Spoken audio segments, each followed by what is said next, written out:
Welcome to G3 media. ప్రజాస్వామ్య పరిరక్షణ సమితి జాతీయ convener Kokkula Bhaskar Sircilla press club లో ప్రెస్ మీట్ నిర్వహించారు. ఈ సందర్భంగా ఆయన మాట్లాడుతూ కరీంనగర్, నిజామాబాద్ లలో బీసీలకు టికెట్లు కేటాయించకపోవడాన్ని ఆయన అన్ని పార్టీలను విమర్శించారు. మెదక్లో విజయశాంతి పైన, కేసీఆర్ పైన పోటీ చేసిన బీసీ వర్గానికి చెందిన నరేంద్రనాథ్ కు టికెట్ కేటాయించకపోవడంపై ఆవేదన వ్యక్తం చేశారు. పార్టీలకు అతీతంగా బీసీలకు ఎవరైతే అనుకూలంగా ఉంటారో వారిని గెలిపించుకుంటామని అన్నారు. సిరిసిల్ల పాత్రికేయ మిత్రులకు నా నమస్సుమంజలు. ప్రత్యేకంగా పార్లమెంట్ ఎన్నికలు రావడాన్ని గమనిస్తే ప్రజాస్వామ్య పాలనా వ్యవస్థ ఆర్థిక విధానంతో కూడుకున్నదా, ఆలోచనతో ముడిపడి ఉందా? మరి సమస్య మనం బీసీలు అంటే మరి బీసీలకు టికెట్లు కేటాయించడంలో ప్రతి పార్టీ ఎందుకు ఊగిసలాడుతుంది అన్న విషయాన్ని నేను ప్రత్యేకంగా ఈ సందర్భంగా చెప్పక తప్పది. ఏది ఏమైనా కులాలు రాజకీయాన్ని శాసించడం కాదు, ప్రజాస్వామ్య పాలనా వ్యవస్థల రాజకీయాన్ని శాసించే విధంగా ఉండాలి. మనం యాచించే విధానంగా ఉండకూడదన్న ఒక నిర్మాణాత్మకమైన ఆలోచనలతో అన్ని వర్గాలను కలుపుకొని ప్రజాస్వామ్య పరిరక్షణ సమితి అన్న ఒక కోణంతో ఒక వేదికను ఏర్పాటు చేయడం జరిగింది.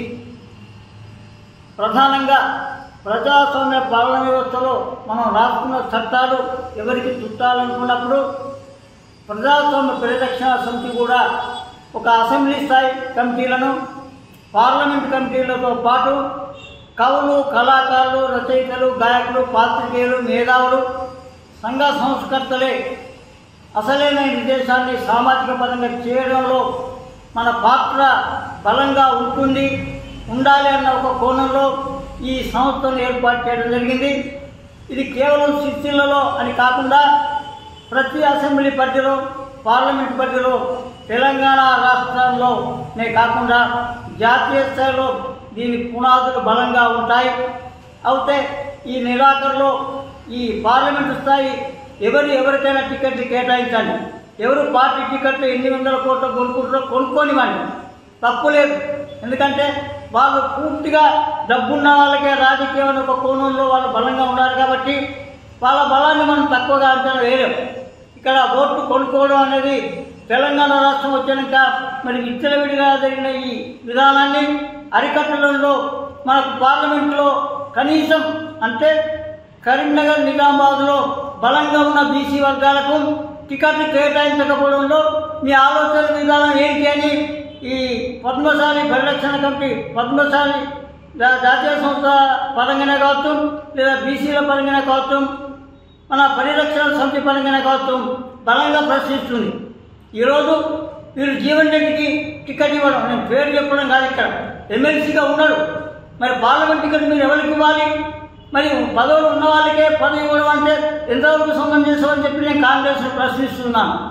ప్రశ్నించడం కాదు, ఇక్కడ పోరాటం అనేది మేము న్యాయం కావాలనుకున్నప్పుడు బీసీలను అనుమతించే ప్రయత్నంలో చేస్తున్న ఈ పన్నాగంలో ఎవరు ఎన్ని ప్రయత్నాలు చేసినా మాకు పార్టీలకు అతీతంగా రేపు మీరు తెలంగాణలో 17 సీట్లు ఎవరికన్నా మీ పద్ధతి ప్రకారం ప్రకటించుకోండి. ఏ పార్టీలకు అతీతంగా మేము ఎవరిని గెలిపాలో, ఎవరిని బలపడతాలో పార్టీలకు అతీతంగా బలపరుస్తాం.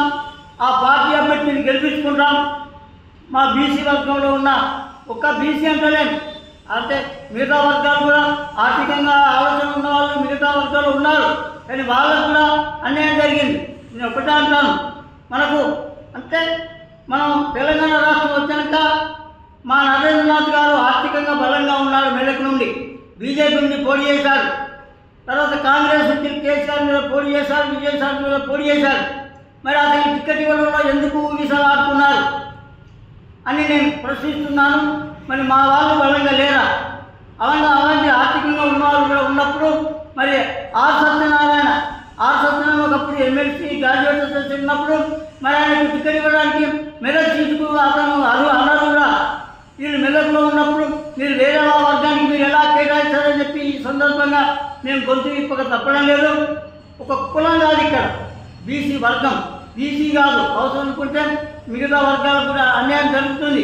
ఆ అన్యాయాన్ని ఎదిరించే విధంగా వచ్చే నెల 30వ తారీఖు ఒక 250 మందితోని జాతీయ సమావేశం, పరిరక్షణ సమితి జాతీయ సమావేశాన్ని బలంగా ఏర్పాటు చేస్తుంది, తన గళాన్ని ఇస్తుంది.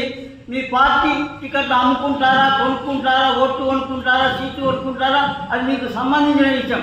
కానీ ఎవరిని గెలిపియాలో, ఎందుకు గెలిపియాలో, ఎప్పుడు గెలిపియాలో ఖచ్చితంగా మేము ఒక అసెంబ్లీ కమిటీలను, పార్లమెంటరీ కమిటీలను మేము ఖచ్చితంగా ప్రకటించుకుంటూ మా విధానాన్ని, భవిష్యత్తు రాజకీయాన్ని ఒక సామాజికంగా, రాజకీయంగానే కాదు, కవులు, కళాకారులు, రచయితలు అందరి వర్గాన్ని కలుపుకుంటూ మేము అసెంబ్లీ, పార్లమెంట్ కమిటీలు వేస్తామని చెప్పి ఈ సందర్భంగా మనం ఈ విధంగా నేను ఒక వ్యవస్థగా ఈరోజు ఇక్కడ ప్రారంభించాం కాబట్టి నా గొంతుని ఈ రకంగా మీ ముందుకు, ప్రజల ముందుకు నేను రావడం జరిగింది.